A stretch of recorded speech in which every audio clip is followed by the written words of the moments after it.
बोलो श्री प्राणनाथ प्यारे की जय। बोलो श्री सतगुरु महाराज की जय। प्रथम लागू दो चरण को, धनिए न छुड़ाइयो छिन। लाख तली लालेड़िया, मेरे जीव के ही जीवन। इन पाँव तले पड़ी रहूं, धनी नजर खोलो बातून। फल नवालू निरखु नेत्रे, मेरे जीव के ही जीवन। चित खींच लिया इन चरणों, मोहे सब विद करी धन धन। सिफत करूं क्यों इन जुबा, मेरे जीव के ही जीवन। मेरे जीव के ही जीवन। बोलो श्री प्राणनाथ प्यारे की जय। बोलो श्री सतगुरु महाराज की जय। सर्वप्रथम मैं श्री राजन स्वामी जी के चरणों में भी प्रणाम कर रही हूँ। ये जो चितवनी महिमा का वर्णन उन्होंने किया है, साष्टांग कैसे लगता है कि जैसे साष्टांग देख ही रहे हैं राज्य को। ऐसी चितवनी की महिमा उन्होंने बताई है। चितवनी जैसे कैसे करनी, सारा वर्णन उन्होंने बहुत अच्छे ढंग से समझाया। बस अब राज्य की मेहर से इतना पता लग रहा है, तो आगे भी राज्य हमारे ऊपर अपना हाथ रखेंगे और हमें अपनी मेहर से साष्टांग दर्शन देंगे। आज का प्रकरण है 25 और पेज है 131। बैठे मासूक जाहिर, पर दिल न लगे इत। मासूक मुख देखन को, हाय हाय नैना भी ना तरसत। हाय हाय नैना भी ना तरसत।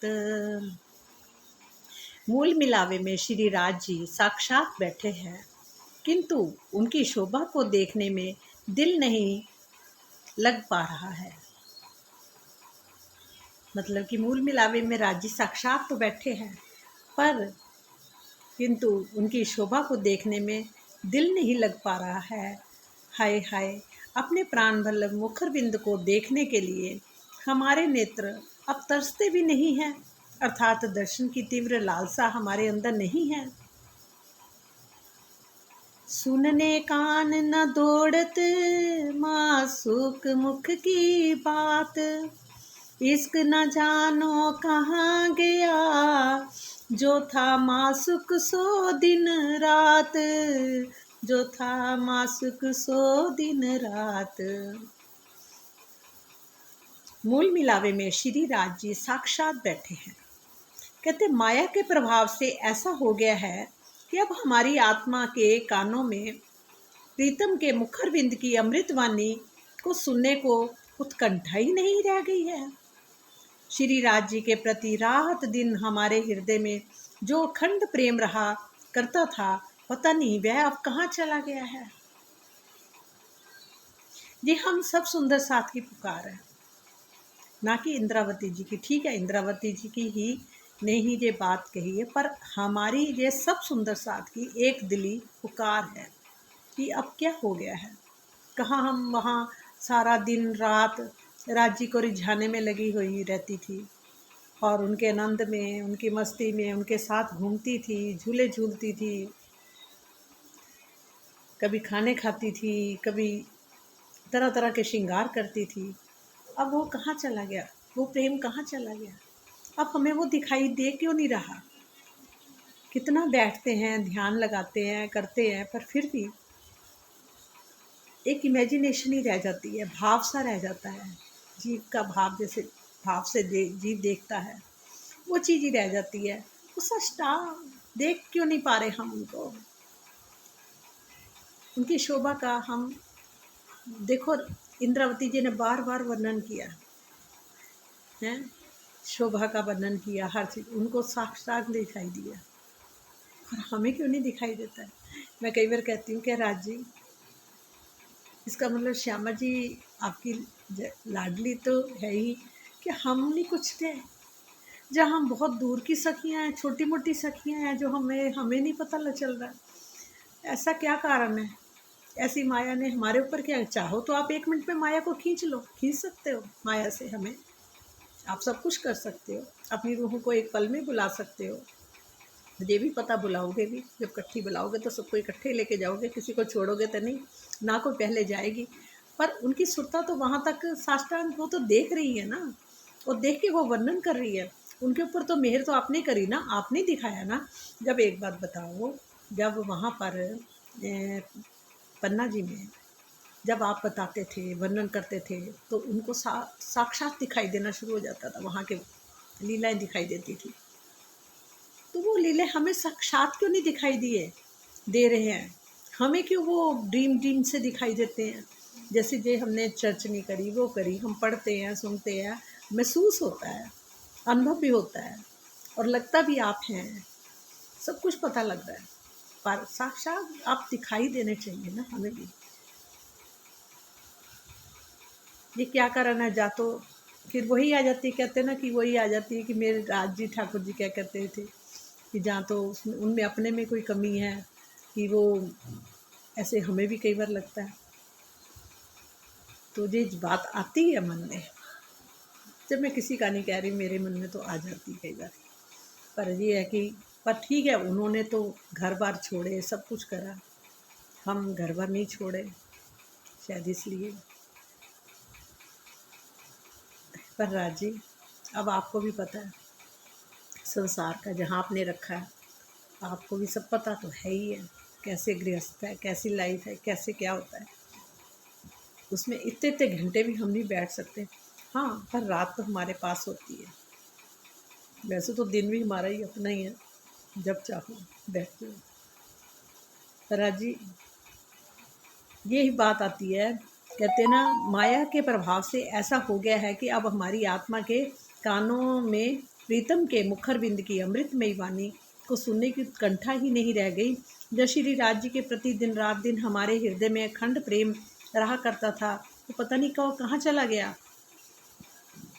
रूह अंग ना दौड़े मिलन को, ऐसा रस खावंद मासूक, महबूब जुदागी जान के, अंग होत नहीं टुक टुक, अंग होत नहीं टुक टुक। परम धाम के स्वामी श्री राज जी स्वयं आत्माओं को के माशूक हैं, और फिर भी हमारा आत्मा के अंग उनसे मिलने के लिए दौड़ते नहीं हैं, अर्थात अब हमारे अंगों में मिलन की तड़फ नहीं है। अपने प्रियतम के वियोग की बातें जानकर भी हमारे अंग टुकड़े टुकड़े क्यों नहीं हो जाते? मोमिन हक बिना न देखे, यही मोमिन ताम, बंदगी तवाफ तब सब इत ही, मोमिन इत ही आराम। परम धाम की आत्मा श्री राशि के तीर्थ अन्य किसी को भी प्रीतम के साथ से नहीं देखती है, मतलब प्रीतम के भाव से नहीं देखती है।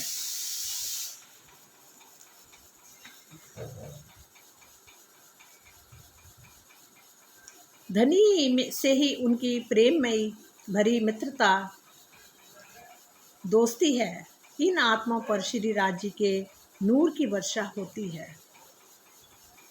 क्या बोला कि धनी की उनके प्रेम भरी मित्रता दोस्ती है, पर इन आत्माओं पर श्री राज जी के नूर की वर्षा तो होती है। भोजन करना प्रेम की वही रंग लीला है। भोजन करना प्रेम की वही रंग लीला है, जिसमें दर्शन लीला दीदार प्रमुख है। जल पीना अतिरिक्त आंतरिक लीला है। जल पीना क्या है? आंतरिक लीला है। कह रहे भोजन करना प्रेम की बहिरंग लीला है। भोजन करना प्रेम की बहिरंग लीला है, और जिनसे दर्शन लीला दीदार प्रमुख है। जल पीना आंतरिक लीला है, जिसमें दोनों आशिक माशुक ही एक दूसरे के दिल में प्रवेश कर जाते हैं। आशिक माशुक दोनों एक दिल में प्रवेश कर जाते हैं। और स्वयं को अस्तित्व भूल जाते हैं। और क्या होता है, स्वयं का अस्तित्व भूल जाते हैं। और चितवनी इनमें आत्मा अपने मूल तन परात्म का श्रृंगार सजकर प्रीतम का दीदार करती है और उनसे बातें भी करती है। चितवनी में क्या बोला है कि आत्मा अपने मूल तन जो कौन सा है, परात्म का, उसका श्रृंगार सजकर प्रीतम का दीदार करती है। ऐसे ही जैसे जीव है, जीव भी तो, जीव को भी ऐसा लगता होगा जैसे वो अपना परात्म का श्रृंगार करती है, तो जीव को भी तो अपना ही शरीर लगता होगा ना, कि है तो वो शरीर से परे है, पर वो उसको भी ऐसा ही लगता होगा। मेरे मन में विचार आया था कि ये जीव को भी ऐसा लगता होगा कि जैसे ये शरीर ही मैं हूँ, चाहे इससे अलग है, परे है, तो वो भी उस तरह से ही दर्शन करने की कोशिश करता होगा। क्यों, मेरे मन की विचार है, आगे मालूम नहीं पूरा। चलो, ये भी राज्य कहीं जो भी अंदर कोई बात आए ना, तो राज्य कहीं ना कहीं से वाणी से या किसी के मुख से कहलवा देते हैं, बता देते हैं, हर बात को खोल देते हैं, वो राज्य अपने आप करते हैं। कहते हैं ना कि जीव भी भाव में आ जाता है ना, जीव भी तो भाव से ही देखता है ना, भावलीनता उसमें आ जाती है, उसको भी रस मिलता है। जब आत्मा अपनी अंतर्दृष्टि से अपने परात्म का श्रृंगार करके और राज्य को रिझाती है, तो वो जो रसपान करती है, उस रस का आभास जीव को भी होता है, तो जीव को भी रस मिलता है, उसका आनंद मिलता है। आगे क्या रहा है, श्री प्राणनाथ जी का साक्षात अक्षरातीत मानकर ही श्री पांच पद्मापुरी धाम में सेवा की। श्री जी के चरणों में प्रेम रखने पर वही फल प्राप्त होता है जो परम धाम में विराजमान जुगल स्वरूप के प्रति ईमान, निष्ठा, विश्वास रखने से प्राप्त होता है। इस संबंध में खुलासा में कहा गया है, जाको दिल जिन भांति को तासो मिले तिन विध, मन चाहे असरूप होए के कारज किए सब सिद्ध, कारज किए सब सिद्ध। सुर असुर सबों को ए पति, सुर असुर सबका एक ही पति है, यही पति है। सब पर एक ही दया देत दीदार सबन को साई, जिन्हों जैसा चाहिया, जिन्हों जैसा चाहिया। धाम धनी के द्वारा आत्मा को प्रेम, आनंद, सौंदर्य तथा परम सत्य का ज्ञान, मार्फत आदि के अनुभव कराना ही नूर की वर्षा करवाना है। क्या कहा, धाम धनी के द्वारा, धाम धनी के द्वारा आत्माओं को, धाम धनी के द्वारा आत्माओं को प्रेम, आनंद, सौंदर्य तथा परम सत्य ज्ञान, मार्फत आदि का अनुभव कराना ही नूर की वर्षा करवाना है। इसी को ही नूर की, ये नूर की ही वर्षा है। इसका जो आनंद और सौंदर्य, परम सत्य ज्ञान, मार्फत आदि का अनुभव जो होता है, यही नूर की वर्षा है। स्वरूप कहिए हक का अपनी रूह के अंदर, परन पूरन स्वरूप दिल पाया, तब दो उठे बराबर, तब दो उठे बराबर। कह रहे स्वरूप ग्रहिए हक का अपनी रूह के अंदर। हे साथ जी, आप अपनी आत्मा के हृदय में धाम धनी की शोभा को बसाइए। हे साथ जी, हे सुंदर साथ जी, आप अपनी आत्मा के हृदय में धाम धनी की शोभा बसाइए। और जब श्री राज जी का संपूर्ण स्वरूप है दिल में बस जाता है, तब आत्मा और परात्म में समान स्थिति हो जाती है। फिर आत्मा और परात्म में कोई फर्क नहीं रहता, एक ही रह जाती है। परात्म के दिल में तो धनी की शोभा अखंड रूप से बसी ही होती है। क्या बोला, परात्म के दिल में तो अखंड रूप से बसी ही, क्योंकि वो वहीं देख रही है, वहीं रहती है, वहीं सब, वो शरीर तो ना जहाँ आएगा ना कहीं जाएगा, तो उनके तो धनी की शोभा को मतलब उनके अंदर बसी हुई है। किंतु जब वही शोभा आत्मा के धाम हृदय में भी बस जाती है, तो क्या होता है, तो दोनों की स्थिति एक समान हो जाती है। जिसे बराबर रूप में उठना, जागृत होना कहते हैं। ये शरीयत अपनी मोमिनों और है हकीकत, क्यों न विचार के ले वही हक हादी बैठे तखत। इस शरीयत अपनी मोमिनों, इस शरीयत जो है वो अपनी है मोमिनों और है हकीकत, क्यों ना विचार के ले वही हक हादी बैठे तखत। हे साथ जी, ये सब अपनी शरीयत और हकीकत की बातें ही तो हैं। इस बात का विचार करके आप सिंहासन पर विराजमान जुगल स्वरूप की शोभा को अपने हृदय में क्यों नहीं बसाते हो। 14 लोक के निराकार और बेहद से परे परम धाम तथा जुगल स्वरूप के दर्शन को प्राप्त करने का लक्ष्य बनाना शरीयत है, जबकि जुगल स्वरूप तथा परम धाम की शोभा को बसा लेना हकीकत, वास्तविकता है। जो कदी दिल में हक लिया, कछु किया न प्रेम मजकूर, क्यों कहिए ला ताले मोमिन, जाको लिखिया बिलंदी नूर, जाको लिखिया बिलंदी नूर।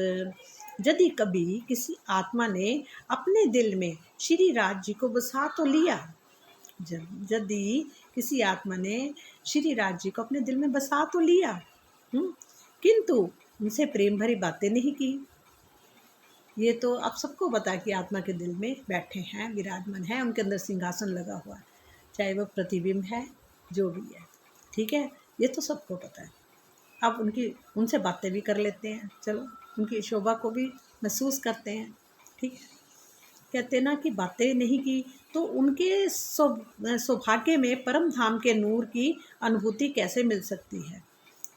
मतलब उसके सौभाग्य में जो बातें नहीं करता तो उसको फिर वहाँ की कैसे वो मिलेगी जुगल स्वरूप की। कहते कि परम धाम के नूर की अनुभूति कैसे मिल सकती है, जो उसका स्वाभाविक अधिकार है। ये आत्मा का स्वाभाविक अधिकार है कि उस अनुभूति को प्राप्त करना, उनसे बातें करना, उनको रिझाना, क्योंकि हृदय में तो विराजमान है ही है। इस चुपाई में ये बात दर्शाई गई है कि मात्र ज्ञान दृष्टि के द्वारा ही धनी को दिल में बसाने से, मात्र क्या बोला है, ज्ञान दृष्टि से के द्वारा ही धनी को दिल में बसाने की से जागृत का लक्ष्य पूर्ण नहीं हो सकता, जब तक श्री राज जी के नख से लेके शिख तक का संपूर्ण शोभा हृदय में बस नहीं जाती और आत्म चक्षुओं से वह भरकर देखी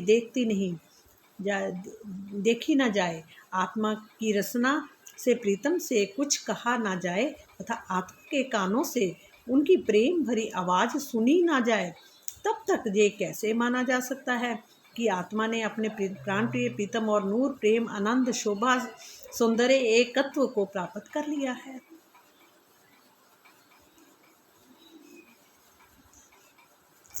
कहते ना जब आत्मा भी अपने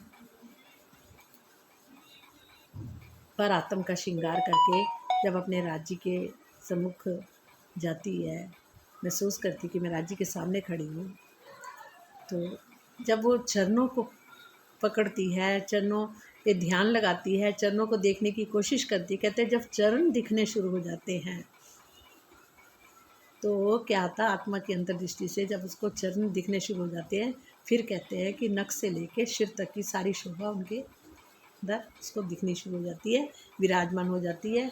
और सब सुंदर साथ जो बैठे होते हैं वहाँ पर, वो भी सब दिखाई देते हैं, सबकी परात्माएं भी दिखाई देती हैं और 25 पक्ष भी दिखने शुरू हो जाते हैं।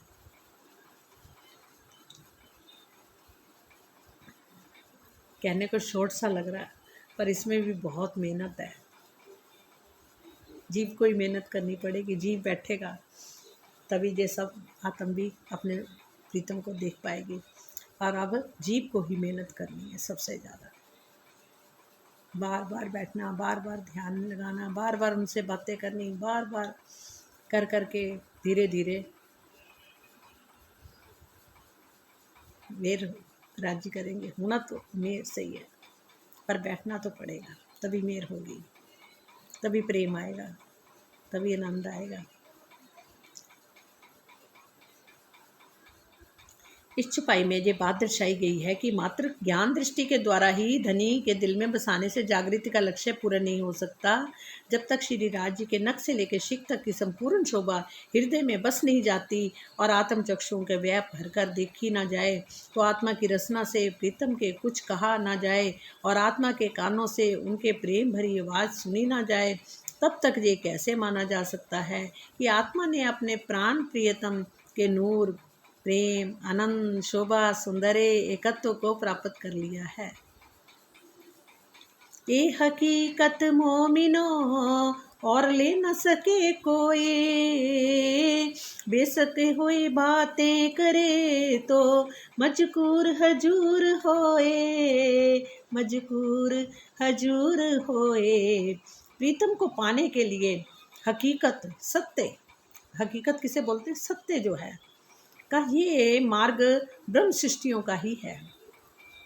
ये सत्य का मार्ग किसके लिए? केवल ब्रह्म सृष्टियों के लिए ही है। इस मार्ग पर अन्य कोई भी जीव नहीं चल सकता। हे मेरी आत्मा, यदि तू इस सत्य मार्ग हकीकत के प्रति पूर्ण रूप से संशय रहित होकर चले। क्या? हे मेरी आत्मा, यदि तू इस सत्य मार्ग यानी हकीकत के प्रति पूर्ण रूप से संशय रहित होकर चले और अपने प्राण प्रियतम से बातें करने की इच्छा करे, तो अवश्य ही प्रत्यक्ष रूप में उनसे वार्ता होगी।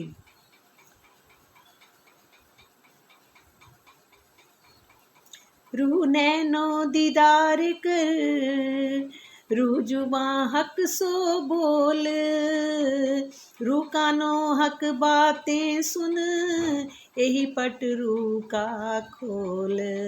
ये साथ जी, आप अपनी आत्मा के नेत्रों से प्रीतम का दर्शन तो कीजिए। ये साथ जी, अपनी आत्मा के नेत्रों से प्रीतम का दर्शन कीजिए तथा आत्मिक रसना से ही श्री राज जी से प्रेम भरी बातें कीजिए। इसी प्रकार अपनी आत्मा के कानों से प्रीतम के मधुर आवाज़ सुनिए। इस प्रकार आप अपनी आत्मा के पर्दे को हटाइए। इस प्रकार आप अपनी आत्मा के पर्दे को हटाइए। कैसे? हे साथ जी, आप अपनी आत्मा के नेत्रों से प्रीतम का दर्शन कीजिए और फिर आत्मिक रसना से श्री राज जी से प्रेम भरी बातें कीजिए और फिर इसी प्रकार अपनी आत्मा के कानों से प्रीतम की मधुर आवाज़ सुनिए। इस प्रकार आप अपनी आत्मा के पर्दे को हटाइए। ये सुहूर करो तुम मोमिनो, जब फैल से आया हाल, तब रू फरमोसी ना रहे, बोए हाल में नूर जमाल। हे साथ जी, इस बात का विशेष रूप से चिंतन कीजिए कि जब करनी रहनी में बदल जाती है, जब करनी रहनी में बदल जाती है तो आत्मा में माया की नींद फरामोशी नहीं रहती। फिर आत्मा में माया की नींद जो है, जो फरामोशी है, वो नहीं रहती। उसी रहनी के सुगंध में प्रीतम का दीदार होता है। कहते कहनी, कथनी, रहनी, तीन चीज़ें आती ना। और रहनी का क्या होता है? जब वो उनका दीदार करना शुरू करती है, उनके बातें करती है, प्रेम से भरी बातें करती है और उनका दीदार करने की कोशिश करती है, उस टाइम की बात है। उस समय क्या होता है? उसको रहनी बोला जाता है। जब दर्शन होना शुरू हो जाता है, उसका रस मिलना शुरू हो जाता है, उसको बोलते हैं रहनी। रूह नैनो दीदार कर, रूह जुबां हक सुबह बोल, रूह कानो हक बातें सुन, यही पट रूह का खोल। ये साथ जी, आप अपनी आत्मा के नेत्रों से प्रियतम, आप अपनी आत्मा के नेत्रों से प्रीतम का दर्शन कीजिए तथा आत्मिक रसना से श्री राज जी के प्रेम भरी बातें कीजिए। इसी प्रकार अपनी आत्मा के कानों से प्रीतम की मधुर आवाज़ सुनिए। फिर आपको आवाज़ भी सुनाई देगी, जो पूछोगे वो जवाब भी मिलेगा। तो इस प्रकार आप अपनी आत्मा के पर्दे को हटाइए। ये सुहूर करो तुम मोमिनो, जब फैल से आया हाल, तब रूह फरमोसी ना रहे, बोए हाल में नूर जमाल। हे साथ जी, इस बात का विशेष रूप से चिंतन कीजिए कि जब करनी रहनी में बदल जाती है तो आत्मा में माया की नींद फरामोशी नहीं रहती, उसी रहनी की सुगंध में प्रीतम का दीदार होता है। बेशक होए दीदार कर, ले जवाब होए बेशक, यही मोमिनो मार्फत, खिलवत कर साथ हक। हे मेरी आत्मा, तू पूर्णतया संशय रहित होकर अपने प्राण वल्लभ का दीदार कर तथा उनसे अपने प्रेम भरे प्रश्नों का उत्तर भी ले। तू मूल मिलावे में अपनी आत्मिक दृष्टि से प्रीतम के साथ प्रेम और आनंद में डूबकर एक रूप हो जा और अपने अस्तित्व को मिटा दे। ब्रह्म सृष्टियों के लिए यही मार्फत की बंदगी परम प्रेम में स्थिति है। रूह हक सो बात विचार कर, दिल पर्दा दे उड़ाए, रू बातें बतन की कर्मा सुख सो मिलाए। रूह हक सो बात विचार कर, रूह हक सो अपने हक से अपने प्रीतम से बात करके विचार करे कि दिल पर्दा दे उड़ाए, रूह बातें बतन की कर्मा सुख सो मिलाए। जब तू बातें करेगी तो वो आज सुख से तुम्हारा मिलना हो जाएगा। हे मेरी आत्मा, तू अपने प्रीतम से होने वाली वार्ता का विचार कर और अपने दिल पर पड़े हुए माया के इस पर्दे को उड़ा दे और तू अपने प्राण प्रियतम से निज घर की अति प्रेममयी बातें कर। भावार्थ क्या है? इस छुपाई में ये संशय होता है कि मार्फित की स्थिति में पहुंची हुई आत्मा से ये बात क्यों कही गई है कि तू अपने दिल के ऊपर पड़े हुए माया के पर्दे को हटा। क्या इस अवस्था में भी माया का पर्दा बना ही रहता है? कि ऐसी अवस्था जब हो जाती है तो क्या तब भी माया का पर्दा बना रहता है? इस संशय को समाधान ये है कि इस छुपाई में आत्मा को अपने जीव के दिल पर पड़े हुए, जो जीव का दिल है उस पर पड़े हुए माया के पर्दे को हटाने के लिए कहा गया है। आत्मा तो तीनों ही काल में सर्वथा निर्विकार ही रहती है, किंतु जीव के लिए ऐसा संभव नहीं हो पाता। इस नश्वर जगत में पंच भौतिक तन का जो भोज्य पदार्थ ग्रहण करने पड़ते हैं, उसके प्रभाव से प्रत्येक परमहंस में सत्व रज और तम कम या अधिक मात्रा में रहते ही हैं। मतलब तीनों गुण जो है वो कुछ ना कुछ रहते ही हैं। क्यों रहते हैं? क्योंकि भोजन ही ऐसा होता है और भोजन की वजह से भी ये बात आती है। सही बात है। इस नश्वर जगत में पंच भौतिक तन का जो भोज्य पदार्थ ग्रहण करने पड़ते हैं, उसके प्रभाव से भी प्रत्येक परमहंस में सत्व रज और तम कम या ज़्यादा मात्रा में हो जाते हैं, जिसके कारण महान विभूतियों से भी कुछ भूलों के हो जाने की संभावना बनी रहती है। इसलिए इस छुपाई में आत्मा को इस बात के लिए सचेतन किया गया है कि वे अपने जीव को पूर्ण रूप से जागृत एवं निर्विकार बनाने की दिशा में प्रयत्नशील रहे और उनके आचरण के साथ साथ आत्मा की भी गरिमा जुड़ी हुई है। जो बुझ अपनी रूह का, सो खोल मासू की आगू, जो कर जन्म सुफल, ऐसी कर हक सो तू। जो बुझ अपनी रूह का, सो खोल मासूक आगू। हे मेरी आत्मा, अब तू अपने विरह प्रेम में अति गोपनीय बातों को भी अपने प्रीतम से स्पष्ट रूप से कह दे। तू उनसे इतना प्रेम कर कि इस खेल में तुम्हारा आना सार्थक हो जाए। जन्म जीव का ही होता है और आत्मा का नहीं होता। इस छुपाई में माया के खेल में अपने आने के को ही जन्म लेना कहा गया है। मतलब कि क्या? इस छुपाई में माया के खेल में आने को ही क्या कहा गया है? जन्म लेना कहा गया है। वस्तुतः ये कथन आत्मा के जीव द्वारा तन धारण करने का संबंध में है। जो जीव शरीर धारण करता है, जीव का जन्म होता है, ना कि आत्मा का जन्म नहीं होता। आत्मा तो कभी भी आकर बैठ जाती है शरीर के ऊपर। सब अंग सुफल जो कर जो हुए, करी हक सो सलाह सबन, देख बोल सुन खुशबुए सो जिनका जैसा गुण। तब सब अंग सुफल जो हुए, करी हक सो सलाह सबन। क्या लिखा है? इस प्रकार श्री राज जी से बातें करके आत्मा के सभी अंग सफल हो गए। इस प्रकार राज जी से बातें करके आत्मा के सभी अंग जो हैं वो सफल हो गए। आत्मा की आँखों, कानों एवं रसना ने अपने गुणों के अनुसार प्रीतम के सौंदर्य को, मधुर ध्वनि एवं प्रेम की सुगंधि का रसा स्वादन किया है। इस वाणी के द्वारा आत्मा को क्या मिला है?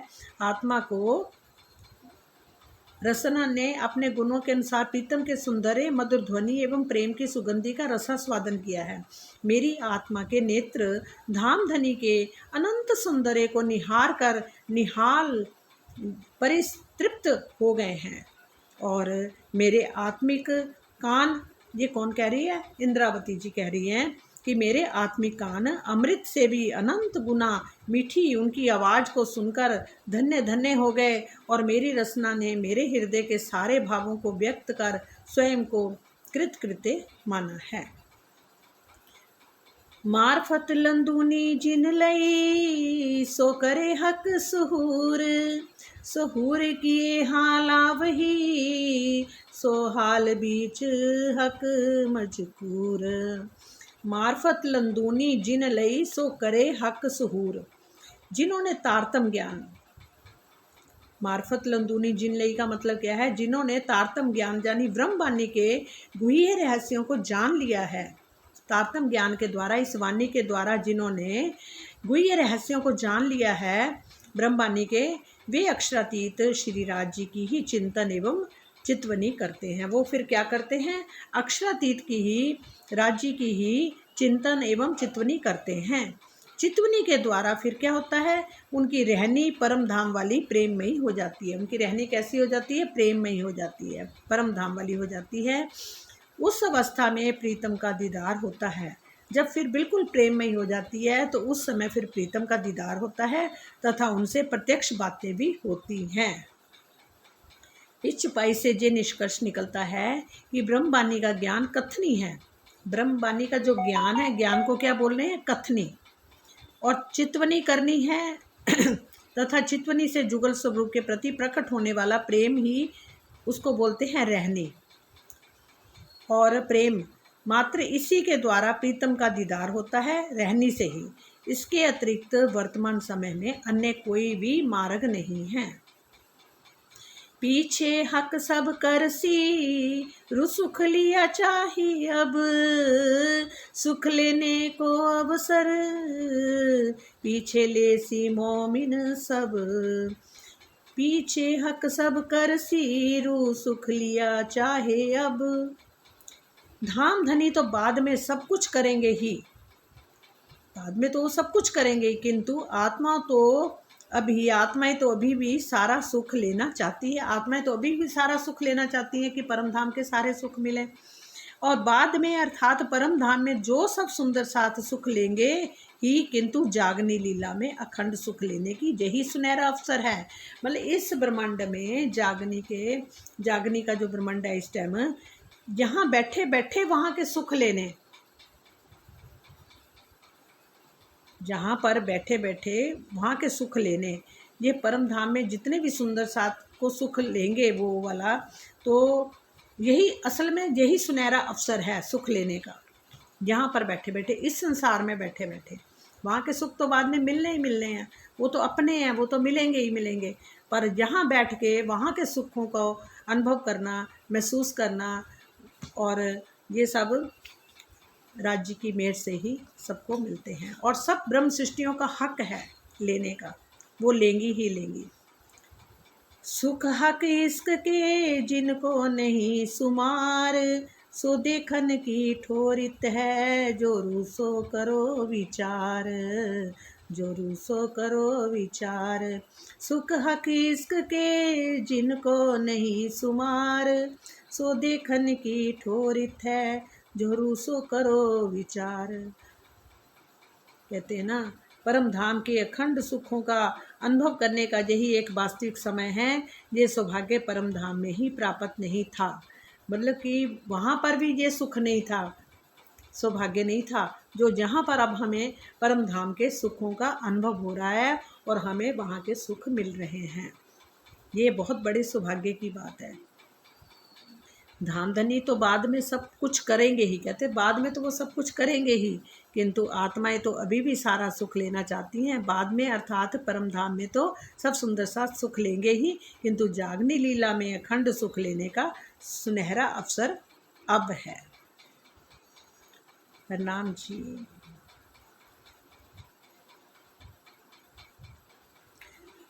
प्रकरण 26। दूर नजीक भी अरस के, सो भी पाइए अरस सुहूर, नैन चरण अंग तीनों ही, एक यादे में हजूर। दूर नजीक भी अरस के, सो भी पाइए अरस सुहूर। कह रहे परम धाम में चितवनी से निज धाम की बहुत दूर से भी दूर और अति निकट से भी निकट,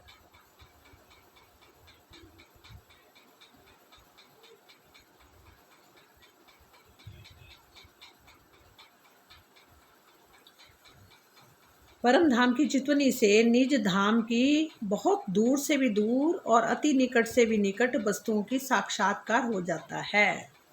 जब परम धाम की चितवनी करते हैं तो निज धाम की बहुत से दूर से भी दूर और अति निकट से भी निकट जो वहाँ की वस्तुएं हैं उनका भी साक्षात्कार हो जाता है। प्रीतम के प्रेम भरी याद रूपी चितवनी में धनी के नेत्र और चरण और हृदय का भी दीदार हो जाता है। क्या होता है, उनके धनी के नेत्रों का भी और चरणों का भी और उनके हृदय का भी दीदार हो जाता है। कहते हैं उनके हृदय में हम बैठे हैं और हमारे हृदय में राज जी बैठे हैं, राजश्यामा जी बैठे हैं।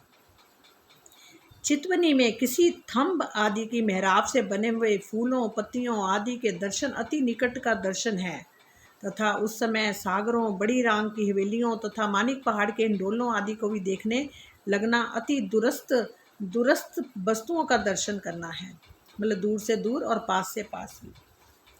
चाल मिलाप जा दीदार ये तीनों रूहों के नेक, जब ही जाद जो आवही तब ही होए माहे हक एक। परम धाम की प्रेममयी चाल, हृदय में मिलन की अनुभूति, जब प्रत्यक्ष दर्शन से ये तीनों ही वस्तुएं आत्मा को बहुत आनंद देने वाली हैं। क्या बोला है, परम धाम की प्रेममयी चाल, चाल मिलाप जा दीदार ये तीनों रूह के नेक। परम धाम की प्रेममयी चाल, हृदय में मिलन की अनुभूति और प्रत्यक्ष दर्शन से ये तीनों ही वस्तुएं आत्मा को बहुत आनंद देने वाली है।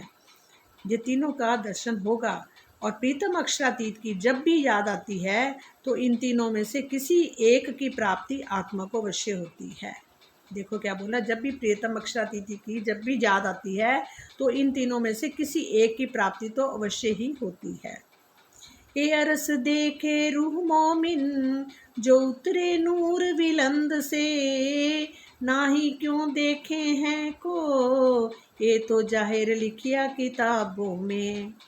परम धाम से आने वाली ब्रह्मात्मा ही इस परम धाम को देखने की सक्षम है। इस परम धाम को देखने की सक्षम कौन है, जो ब्रह्म आत्माएं हैं, जो परम धाम से उतरी ही परम आत्माएं हैं। परम धाम से आने वाली ब्रह्म आत्मा ही इस परम धाम को देखने में सक्षम है। धर्म ग्रंथों में ये बात तो स्पष्ट रूप से लिखी है कि स्वप्न की तरह मिट जाने वाले जीव भला परम धाम को कैसे दर्शन कर सकते हैं। कहते कि जैसे संसार सपने का है ना, पल में नहीं पता कब ये मिट जाए, तो ये जो मिटने वाला संसार है, पल में बदलने वाला ये संसार है जा और मिट जाने वाला जीव जो है भला परम धाम को वो कैसे दर्शन कर सकता है। पर आत्मा से ही जब आत्मा दर्शन करेगी तो जीव को भी इसका रस मिलेगा, जीव को भी वो अनुभूतियाँ होगी, जीव भी पहली भिष्ट में जाने के लायक हो जाएगा, उसको भी पहली भिष्ट मिलेगी, वो भी परम धाम की पहली भिष्ट जोग माया में जो होगी पहली भिष्ट, उसका दर्शन होगा, वो उसमें जा सकती है, जीव भी जा सकता है। कोरे से कोरे जीव को भी कह रहे अनुभव हो सकता है अगर वो ईमान रखे, विश्वास रखे तब। इस प्रसंग में पुराण संहिता में वर्णित है कि जिसमें कहा गया है कि जिस प्रकार सूर्य का प्रतिबिंब कभी भी सूर्य तक नहीं पहुंच सकता, जो सूर्य का प्रतिबिंब है वो कभी भी सूर्य तक नहीं पहुंच सकता, उसी प्रकार चिदाभास स्वरूप जीव जो है इस जागृत स्वरूप ब्रह्म का दर्शन कैसे कर सकता है, जो स्वप्न में आदि नारायण के स्वरूप में है, उसी की चेतना का प्रतिभास रूप जीव है। जीव तो आदि नारायण का है ना, चेतना का प्रतिभास है, पर क्या है, उसी प्रकार चिदाभास स्वरूप जीव उस जागृत स्वरूप ब्रह्म का दर्शन कैसे कर सकते हैं, जो स्वप्न में आदि नारायण के स्वरूप में है और उसी की चेतना के प्रतिबिंब रूप सभी जीव हैं। हक हुक में सब बेवरा किया वास्ते हादी रूहन, जो सुहूर कीजे मिल महमती तो लज्जत लीजे अरस तन। श्री राज्य के हुक्म आदेश स्वरूप ने श्यामा जी एवं सखियों के लिए ये संपूर्ण विवरण किया है। किसके लिए किया है ये वाला खेल? रपचा ही ये कहते खेल ही बना है, ब्रह्म आत्माओं के लिए ही ये खेल बना है।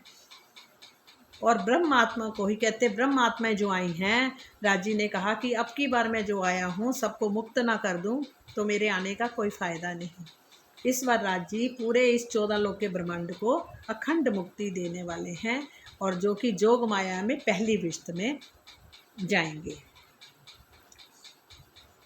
श्री राज्य के हुक्म आदेश ने श्यामा जी एवं सखियों के लिए जो संपूर्ण विवरण किया है कि श्री महामती जी कहते हैं कि हे साथ जी, यदि आप सभी जुगल स्वरूप की चितवनी करते हैं तो इसी संसार में परम धाम की तरह ही अपने मूल तनों के सुखों का रसास्वादन कर सकते हो।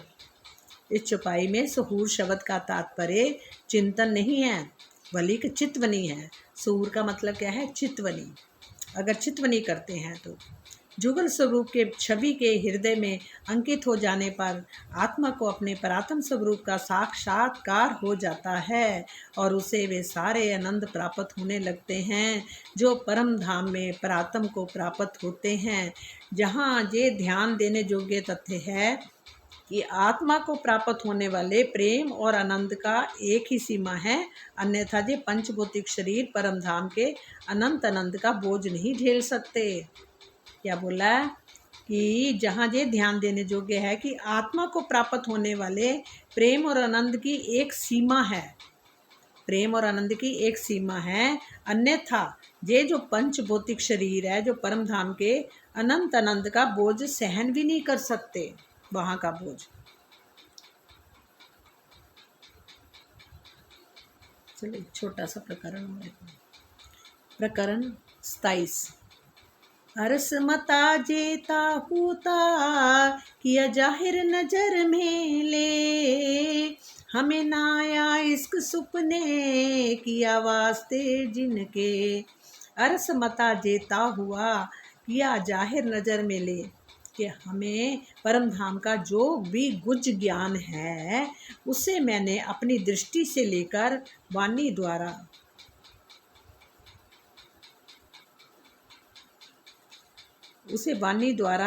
उजागर या प्रकट किया है।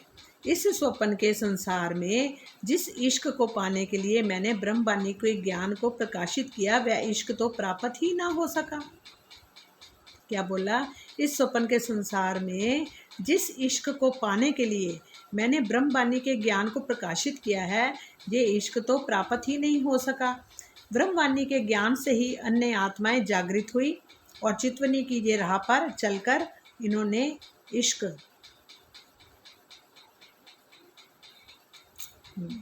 आत्माएं जागृत हुई और चितवनी के राह पर चलकर उन्होंने इश्क प्रेम को पा लिया। इल्म और इश्क, ज्ञान तथा प्रेम, इल्म और इश्क को क्या बोलते हैं? ज्ञान तथा प्रेम दोनों ही एक दूसरे के पूरक हैं। और श्री महामती जी के हृदय की प्रेम भरी पीड़ा यही है कि उन्होंने ज्ञान के क्षेत्र में स्वयं लगकर हफ्शे वाली विरह अवस्था को छोड़ दिया। इस चौपाई में प्रेम को किनारे करके मात्र शब्द जाल में फंसे रहने वाले विद्युत जनों के लिए भी परोक्ष रूप में सिखापन है। क्या लिखा है कि ब्रह्मवाणी के ज्ञान से ही अन्य आत्माएं जागृत हुई। ब्रह्मवाणी से ही जागृत हुई ना, जब ये ज्ञान मिला तो। और चितवनी की राह पर चलकर उन्होंने इश्क और प्रेम को पा लिया। ठीक। और इल्म और इश्क, जो ज्ञान तथा प्रेम, दोनों ही एक दूसरे के पूरक हैं। श्री महामती जी के हृदय की प्रेम भरी पीड़ा यही है कि उन्होंने ज्ञान के क्षेत्र में स्वयं लगकर हफ्शे वाली विरह अवस्था को छोड़ दिया। जब उनके अंदर राज श्यामा जी हृदय में, उनके वैसे तो पहले ही बसे हुए थे, पर उनको जब दर्शन हुआ और रास की सारी लीलाओं को जब उनको अनुभव हुआ हफ्से की जेल में, तो क्या हो गया फिर उसके बाद उन्होंने हफ्शे वाली जेल के वाली जो विरह अवस्था थी उसको फिर छोड़ दिया। इस चौपाई में प्रेम के किनारे करने मात्र शब्द जाल में फंसे रहने वाले विद्युत जनों के लिए परोक्ष रूप में सिखापन है। प्रणाम जी। अब कल करेंगे प्रकरण 29 और पेज होगा 137 तक। बोलो श्री प्राणनाथ प्यारे की जय, बोलो श्री सतगुरु महाराज की जय। हे प्यारे सुंदर साथ जी, अब सब मिलकर राज जी से बातें करें प्रेम भरी, और उनका दर्शन करें। आत्मा के आंतरिक नेत्रों के द्वारा हम उनका दर्शन करें। बोलो श्री प्राणनाथ प्यारे की जय, बोलो श्री सतगुरु महाराज की जय। प्रणाम जी, प्रणाम।